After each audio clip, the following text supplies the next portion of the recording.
everyone. Good evening. Thank you for joining us once again for Round Table Talk. Because you matter, we like to give thanks to our Apostle Robert Parker and Pastor Celeste Parker. Tonight I have with me, I'm Sister Stacy. I have Sister Kamara with me. Hi. And we're here once again talking about confronting me. Yeah. But tonight it's going to be the subject of resenting me. Yeah. If you are joining in, tag somebody, share the live, call somebody, tell them to get on with you, enjoy the conversation. It is a good conversation because all of them been good. Leading up to this one, resenting me, which a lot of us do that without doing it. Yeah. We do it. When I looked up the word resent, it's dislike, feeling bitter, be angry. Yeah. You know, sometimes people don't even realize that they resent in themselves. Yeah. But they're doing it. Right. Right. What did you think when y'all came up with the topic? Because y'all came up with the topic. Well, I think that like the word resentment can become such a word that we just kind of store on our vocabulary, that we don't kind of take the time to actually really digest what it means. You know, to be resentful, and you know, kind of the characteristics that kind of go along with being resentful. So I had to kind of really sit down and like, you know, take these last like 2 minutes to kind of, you know, look into what it means to be resentful, and even look inward in identifying kind of my own resentful behavior toward myself. You know, like you said, it's being bitter, it's being angry, you know. But I immediately like was like, what is the cause of like my resentment? Like where does it come from? You know what I mean? Because like I think we can all kind of go into like, it's that feeling of constantly being let down, you know, constantly, you know, being disappointed, you know what I mean? But you know, like it's almost like a universal experience, but it kind of comes from different, you know, avenues in life. Exactly. It's like a bunch of little things happen. Yeah. And my thought was, and I was sitting home thinking about it, and I was like, you know, we'll blame a lot of people, and like, I resent them for doing this to me, I resent them for doing that to me, but then it becomes a self thing. You start resenting yourself, because once you forgive somebody or let something go, you got to let it go within yourself too. Yeah. Because you start resenting yourself for stuff you had no control over. Yeah. Because a lot of people resent themselves for what happened to them when they were young. Yeah. Or what they feel like they let happen to them. Right. You know. Right. That's somebody else's responsibility, especially when you're a child. That's somebody else's responsibility to protect you, to clothe you, to house you. That's somebody else's responsibility. Yeah, yeah. 100%. And when they let you down, you start resenting the person that you are, or the person that you became, because of their actions. Right. And it becomes a no-ending cycle. Like, it goes from you to your kids to somebody else, and then it just people around you. It becomes a whole circle, like you said. It's a universal thing. Yeah. Where a bunch of little towns, avenues. It's so interesting that you said that too, because like I had read this quote, and it was like, sometimes people are only resentful when they're in a love relationship, like with your family, with you know, spouse, significant other, with your children, with, you know, some people are only resentful in a love relationship because those relationships remind them that they themselves are unlovable, you know, unworthy, you know. And I thought that was so interesting, because all the attachments. Yeah, so like you think of like even like toxic people that love to kind of be in those toxic situations, and you kind of think to yourself like, why in the world are you staying with this individual or that individual? Yeah. Why are you participating in all this kind of drama? You know, but it's those individuals who don't feel like they're worthy enough to have any kind of stability, any kind of healthy, you know, relationship, any kind of love relationship, because they kind of hold that inward resentment from whatever, happened before. Whatever happened before. And they start to resent who they are, you know. And a lot of people who resent themselves, you'll never know, because they put on this mask of, I got it all together. Right. I got hurt, but I'm over that. Yeah. But on the inside, they resent who they are, the person that they are, because they're mean to other people. They don't realize it. They realize it, but they act like they don't. They're mean to other people. They say things to hurt other people. Yeah. You know, because words hurt. Words hurt more than somebody punching you in the face. Yeah. Because those words you hear over and over and over and over again in your head. Right. So people who already resenting who they are, they do that to other people. Oh yeah. So they can carry it on. So it can keep growing. Yeah. It grows. It get a root, and it just keep going and keep going and keep going. Yeah. It kind of makes me think of, like, you know, when they talk about the bully at school, you know, that person at school that everybody can think about and name on. Everybody been through some kind of, like, you know, teasing or whatever. But it kind of makes me think of, like, even back then, you know, how they were like, you got to empathize with the bully to some extent, because more than likely there's something about you that they don't have. They're jealous of you. They are longing, you know, why does this other person get something in their life that I don't have? You know, maybe you or your parents take care of you, make sure your hair done, make sure you together, but they don't have that. Or maybe their parents give them everything in the world but love and attention. But you have, you know what I mean? So that's so interesting that you say that, because there are people that will kind of project their own rejection, their own insecurities, their own resentment onto other people. Like, if I'm not gonna suffer by myself, you know, I need somebody to join the party. Yeah, I already resent me. I don't need them to resent me. I already resent myself. Exactly. So let me give this to them, so they can start feeling the same way I feel. So now we got a party of everybody resenting each other. Nobody even saying anything to each other, but everybody just resenting each other and going on and on and on and on. And like you said, that's like when I was young, because of what me and my father went through. I resented, when it was a beautiful thing, you know, I resented being a young mother. You know what I'm saying? Because of what people said. Yeah. But not knowing that was a beautiful thing for me. Yeah. Because I wanted love. Right. And I got love. Yeah. I got an endless love. I got endless love. Yep. Because they're going to love you forever and ever. And I don't care what y'all go through. Because you ever notice a kid who's been abandoned by their mother. Or their father. Yep. They still reach for that mother or that father because there's an undying love. Yes. They don't resent. They resent that mother and father. They resent themselves, but they still want it. They still want it. So I thought of it as a bad thing. So I resented the person that I was. I resented not going to school. I resented everything about me. I resented because people made it look like I was worthless. Like because you got pregnant young, you got pregnant out, you know, first it was the church, then it was the people in the streets, then it was, you know, family and friends, you know, so-called friends. Everybody had something to say. Everybody wanted to poke holes, you know.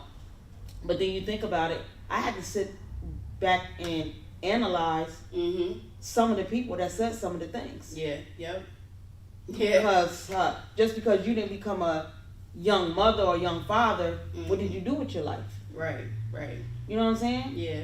Because I can go back in my memory book and pull some of these people out.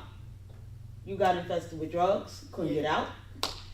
You did all of this, but because you resented who you were, you inflicted that pain on me. So then it caused me to resent the person that I was. Right. And I'm like, oh my God, it's just an ongoing cycle. It just keeps going, it keeps going, it keeps going. Then you start to hate yourself. You start to bully yourself. You start to bully yourself. You do.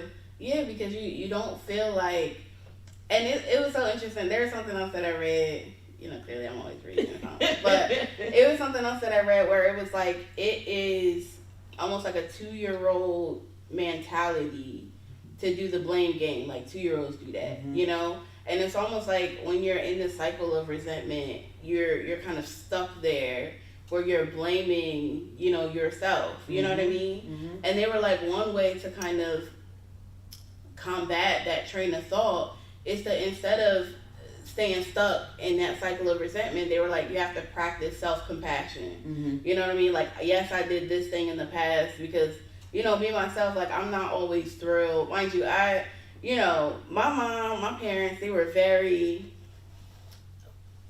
firm about, us doing things like the right way, the biblical way, right? Mm-hmm. Like, you wait till you marry. So I'm waiting till I'm married, or you, go to college and you go to church and all that kind of stuff, to the point where, like, a couple years ago, my mom was like, we all told everybody to wait till they married and everybody do this, everybody do that, and y'all was the only ones that listen, and she ready for grandkids now. Uh-huh. But I'm like, for me, like, even in trying to walk the most straight and narrow kind of way, I still obviously made mistakes, even, becoming an adult. Like, I went away to college and, like, I started drinking to cope with the stress of college. Like, I wasn't like a social drinker, but, I'm going to have me a cup or two, to get through final exams, and it's a lot about, college that I have regrets about, and one thing that accompanies resentment a lot of the time is that you go through this cycle of, like, reeling, like, every now and again, and you almost see that it's always late at night. Yeah. Late at night, you're supposed to be going to sleep, and there go that thing, it's almost like that movie reel. Yeah. And it's like everything you ever did that you regret. It won't go off. It's just, so, most people know that, I'm trying to get help for the noodle, And so one thing that me and my therapist kind of discussed is practicing self-compassion, Like, yes, you drank in college, but she's kind of like, whatever, Like, she's like, everybody do that every day, But she's like, yes, you did this thing in college. That's a big thing for us. Yeah. So she's like, yeah, you did this in college, but, how are you feeling at that time? Like, what were you going through at that time? Like, practice being kind to yourself. Yeah. Like, yes, as Christians, like, there are certain things we shouldn't dip and dabble in, but we also, I feel like we don't really learn and practice enough forgiving ourselves. You know what I mean? Like, if God can cast it from one end to the other, why can't you? And then we spend the rest of our life and the rest of our salvation just constantly punishing ourselves. Yep. Like, I just got to put myself in my own living hell. Like, it ain't over until I just, oh my gosh, It's so funny you said that because I wrote this question down. I said I have a question for the saved, the faith holders, the Bible people, the church people. Ask yourself this. If we tell the unsaved and those that don't believe that God lives within us, right? The God is in you. So do you resent the God? Do you resent God? Okay. Do you resent God? Because if he made us in his image, right, and he's in us, right, and we resenting us, are we resenting him? Yeah. That's a question we gotta ask ourselves before we go witnessing to people saying, the God, it's God in you. It's the God in you. Yeah. But you're resenting who God's trying to change. Yeah. He's trying to change you, like you said, by you being more compassionate with yourself. Yeah. Like you said, gotta throw it all away. We fall it right back up. Yeah. Yeah, go looking for it.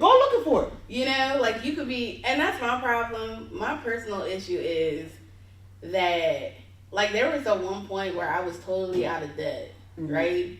But for whatever reason, I had got so used to being in debt that it was uncomfortable. You know what I mean? Because it ain't normal to you. Exactly. It's almost like that Bible scripture where, that you clean up the room, where God cleaned up the room, and all the demons going, everything nice and sparkly. But you're not used to it, so you're like, let me fill this back up. Because, like, kind of like a hoarder, but mentally, just don't know how to just kind of live in peace. Yep. You know, yeah. It ain't normal to be normal. Yeah. We just don't want to be normal. We want to let everything that happened come sit right here on this plate. Stay on this plate. Don't move till I get ready to move it. Yeah. And then you'll want to move it, and you'll move it, and then you'll go back and get it. And like you said, it's at night, the midnight hour. Oh yeah. Now we sing that song in the midnight hour, but in the midnight hour for a lot of us, we're sitting in that bedroom, in that living room by ourselves. We idle. Yeah. Here come the thoughts. Yeah. Remember what you did when you was 14. Remember what you did when you was 15. Like you said, my grandparents taught me the same thing. Wait till you marry. So it made me feel like I brought the whole family to shame. Yeah. Because even though they knew what was going on, but to produce a baby showed evidence of what was going on. Yeah. Oh, that's Reverend Mother Diggs and them granddaughter, and she pregnant? What? And then on top of that, my sister got married when she was young. Got it. Yeah. So now I'm resenting myself because I felt like I put my all into this relationship, feeling like I got nothing because I didn't get married. Yeah. But in highlight, I got a lot out of the relationship. And when I say a lot, I ain't just talking about the kids, because I got some lessons learned. Oh yeah. In that relationship. That'll do it. That made me the woman that I am today. Yeah. But I still resented it because it wasn't what the book said it was supposed to be. Yeah. Or what we see on TV. Yeah. Or what we see in somebody else's life. But God has a plan for all of our lives. All of our lives, yeah. All of our lives. Yeah. But we have to stop allowing the things that happen in our life to cause us to feel this way, to resent everything that God is trying to build up, because it destroys it. Yeah. If we're not mindful, it'll destroy it, because how many times we go back?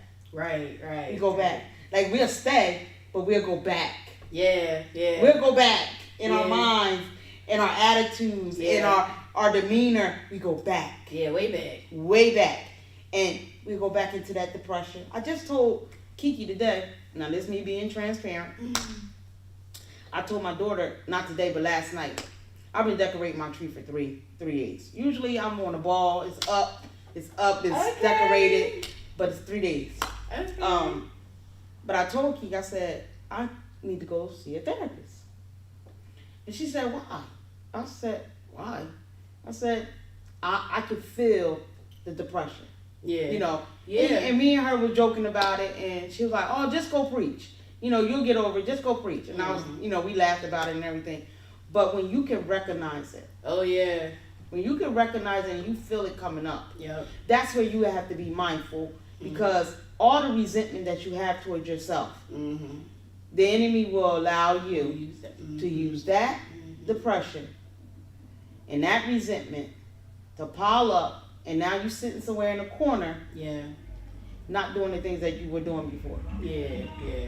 So, and it's so sneaky too. Yes. Like, I remember it was just a couple weeks ago. I was doing pretty good, in terms of like staying on top of things. Like being compassionate with myself. Like when I get frustrated, or when I not feeling something or whatever, I'm just like, okay, I'm allowed to feel this feeling. I don't have to go into this cycle of people pleasing. Yep. Or I don't have to whatever. I don't have to just go into like reeling, because I tend to like, but the other day, a couple weeks ago, it just happened out of nowhere.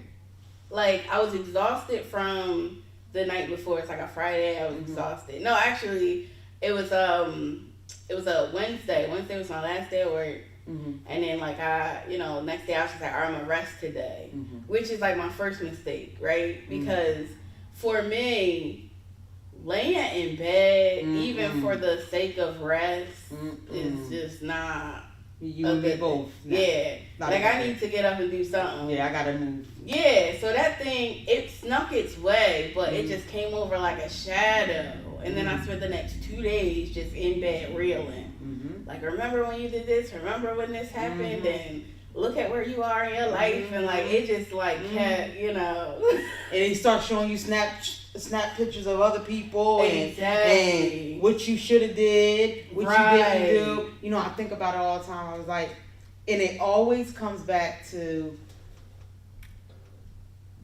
right when I found out I was pregnant. It was, I remember getting an envelope, and it was like a couple envelopes, and I got them from art schools and stuff like that, because that was my plan, to go to art school, whatever.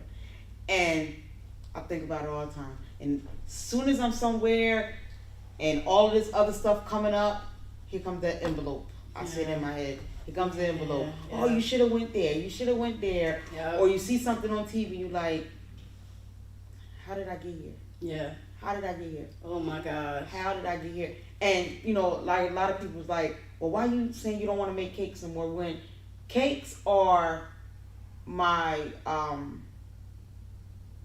stress reliever. Yeah, it's like an outlet. It's an outlet. Yeah. But when it starts to become resenting. Yeah. Or you start to resent yourself because you ain't where you're supposed to be. Yeah. Or you're allowing people to come in and infiltrate that peace.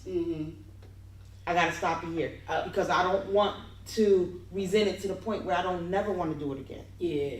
And I totally agree with you because, so this is so interesting that you bring this up. So that used to be songwriting for me.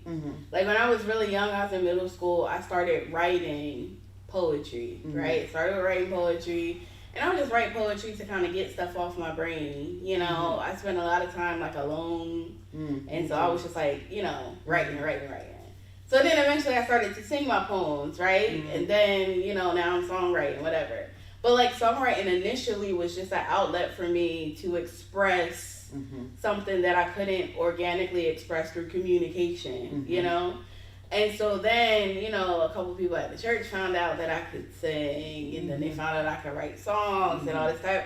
You know, it was cool, but then when the criticisms hit, it quickly turned from, you know, an outlet and something that I enjoyed doing just to kind of like let myself just kind of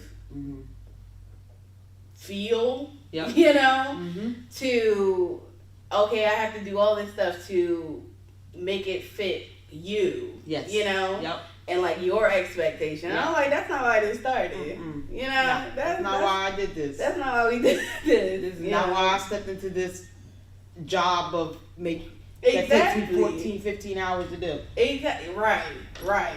No, I didn't do it for this. Sure didn't do it for you. No. And people think that you get into these things to people please. No, I'm not here to people please. And that's another problem. Yeah. That causes a lot of resentment. Yeah. About yourself, because when you're a people pleaser, that's gonna be the first thing that happens to you. You're gonna start to resent who you are. Yeah. You're gonna start to resent you. Yeah. Because you can't please people. No, there's nothing you can do to make folk happy. None. Absolutely nothing. Nothing at all. Oh my God. Nothing. I mean, you could turn over back. I done turned over backward, rose to the ceiling, fell from the ceiling. Still. Yeah. They still feel the same way. Yeah. Pleasing people is like pouring water in a cup with a hole in it. Yes. You know, like water it ain't never gonna reach the top. It's just gonna keep like going down. You know what I mean? Yeah. So yeah, you bring up such a good point. Oh, somebody in the chat said, can more people please stop denying we all have issues? And we do. We need to stop it. You know, stop denying it. And I think because even going back to what you said, you know, even the issues that had came up, you know, with you being pregnant early, you know, mind you, yes, you know, we want to be careful, you know. Yeah. At the same time, I feel like sometimes it can be so challenging when you don't fit into that perfect picture. Yes. Like when your life doesn't fit that mold, you know, it can be so challenging trying to spend the rest of your life comparing yourself to that perfect picture. Yep. And people are not going to let you forget it. Mind you, nobody fits that picture. Nobody. Nobody's life looks like that. Nope. You know what I mean? Even the people that's that a Walmart picture. Exactly. Okay. Not your life. That's a Walmart picture. Yeah. Sears photos. Sears, exactly. You know what I mean? J.C. Penney, going. You know, like nobody's life looks like that. Nobody's life. And I think the moment that even Christians, like even us in salvation, kind of start to be honest, like, yes, I'm saved, but I get depressed. I'm saved, but and I have these feelings, and I have these urges, exactly, and I have this, and I have that. Right, because it wasn't anything more interesting than that one preacher. I don't know what his name was, but when I first started like visiting Deeper Life, like he's here, and he was talking about how, you know, a lot of people, especially in the older churches, would come down so hard on the younger folks. I remember who you talking about. Yeah, you remember that? I remember. You come down so hard on the younger folk, but all the kids that you got don't belong to your husband. I remember him. You remember that? I was like, he was so on point. Yeah. He nailed that night. And was it in the day? It was a night service. I think it was a night service. I'm not sure actually. I remember it though. But you remember that? Mm-hmm. Oh, he was on point with a lot of things. Yes, he was. Yeah. Because that's how I just never forget, like it was a sneaker store and the lady said to me, "Why you not like your sister? She married, blah blah blah." There go another one. Right. You know what I'm saying? Yeah. There go another strike, you know, or well, where did that come from? You know, not realizing that I got a whole nother side of my family. Oh yeah. You know, but they ain't seeing that side. Yeah. All they seeing is the side that you grew up, the household that you grew up in. Yeah. Because everybody knew my grandma and my grandpa. Yeah. So it was just like, you know, but the crazy part about it is the people who nurtured me, who loved me, who cared for me, those two people never ever made me feel ashamed. Yeah. Woman of God, man of God, they lived that word, but they did not. You know why? Because they lived the word. Yeah. They understood that, hold on, we ain't perfect. Yeah.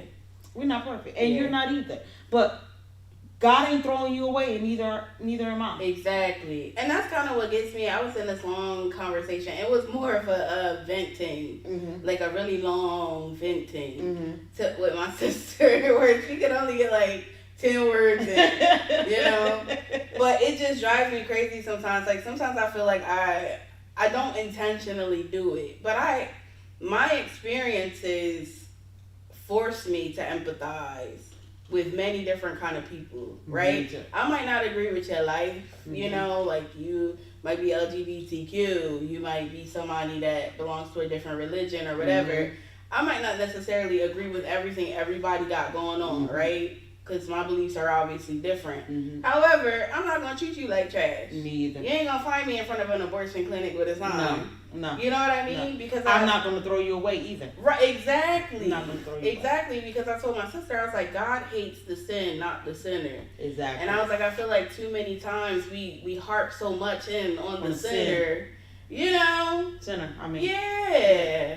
You're absolutely right. Yeah. Because we harp so much on them. Yeah, the person. The person. But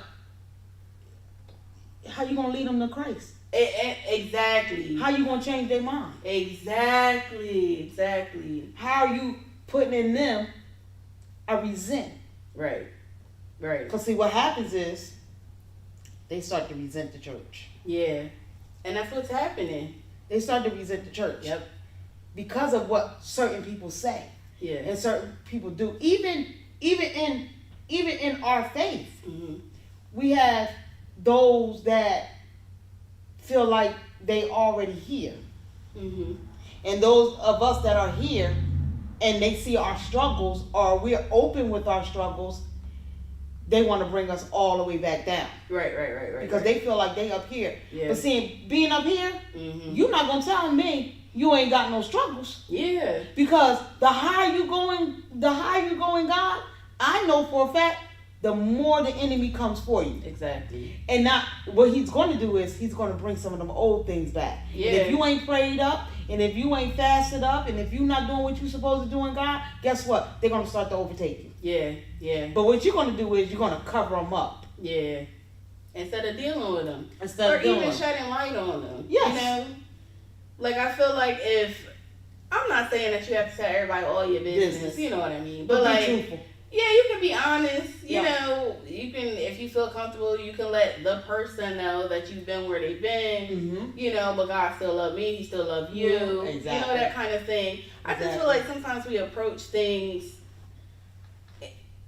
weirdly. We approach it where we allow people to start to resent who they are. Yeah. And we have to be mindful because, like I said, if we're telling people who are non-believers and who are unsaved that God lives in them, yeah, and we sitting here with all this resentment and all of this, because let me tell you something, they see it before we see it. Yeah. They see the resent. Yeah. They see the hurt. They see the pain in us, and they see all of that stuff in there. Just like a person walk in, if they carry lust or whatever in them, yeah, they can pick out who's sitting up here, yeah, in the front with the usher clothes on or the clergy collar on. Yeah, they dealing with it too. Yeah.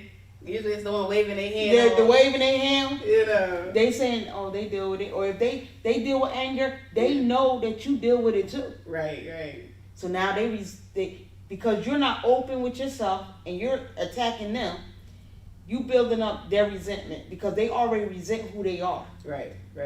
That's why they come here. Yeah. Or that's why they ask questions or they talk to you. They may not openly say, you know, I want to be where you at. Mm-hmm. But there's a reason why they're picking your brain. Yeah. Because they want to know how to get rid of the resentment.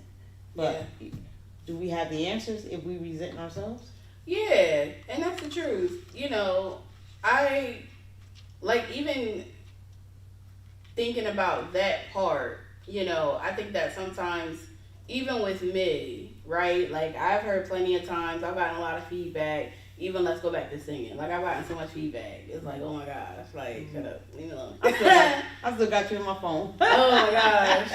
So and like quite a bit it was the negative feedback. But the interesting thing is like somebody told me, they were like, you remember and you keep more of the negative things that people say than the positive things that people say. The negative things will always stick more, you know. And so like even like going back in my mind and like thinking about some of the things that were said when I used to sing all the time or whatever, you know, now it's not a challenge to get up and sing in front of people, you know, but now I feel like I have more, when I'm getting in front of people now, I feel like I'm a little bit more apathetic. Like it is what it is. It is. You know what I mean? And, you know, it's kind of attitudes like that that can either be either help you through like things that make you uncomfortable or really make you a little bit cold and callous towards, you know, so like resentment and situations and events in our lives, right? Because somebody said in the chat, resentment can be attached to roots covered by other issues that haven't been dealt with. You know, have I ever truly dealt with the words that people have said? Have you ever truly dealt with the words that people have said? And how has it changed my behavior moving forward? Yep. You know what I mean? Like, I'm no longer really the person that, I can't say I'm not sensitive, but I'm not so overly sensitive that I'm just like a shell of myself. But now I don't care that much.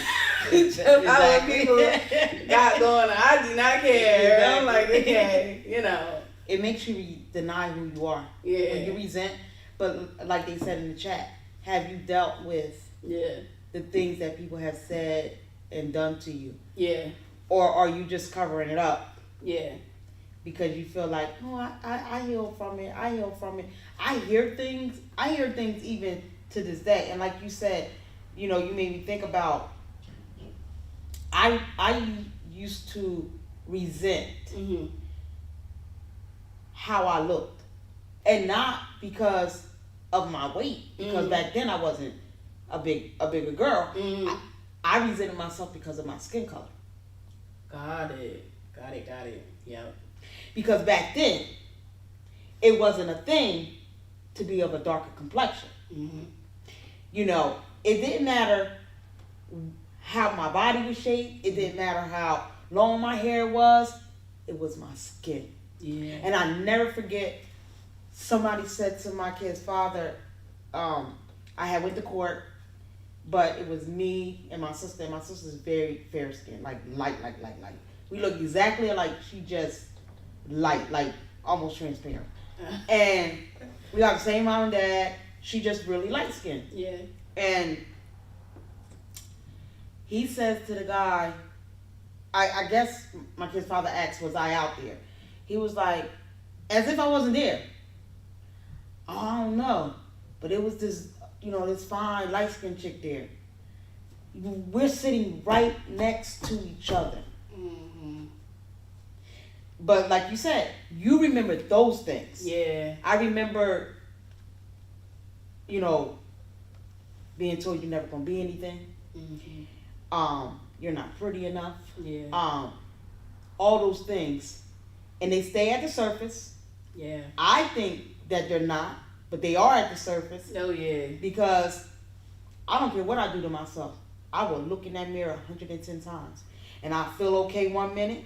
Yeah. I go back to that mirror, and I'm back at it again. Like, yeah. Mm-mm. Yeah. Because I'm resenting who I see in that mirror. Like I said last week, I wouldn't have no full mirrors in the house because I resented the person that I was looking at. I was avoiding the person that I was looking at in the mirror. Yeah. But to be honest, I was avoiding her and I was resenting her. Yeah. Yeah. And at times I still resent her. Yeah. Because my thought is, why didn't you go to the gym? Or even with me having the surgery, you ain't where such and such is. You ain't where this person is. Now I'm building up something else. Mm-hmm.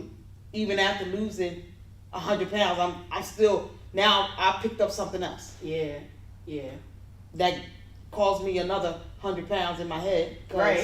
That's what I still see. Yeah. Yeah.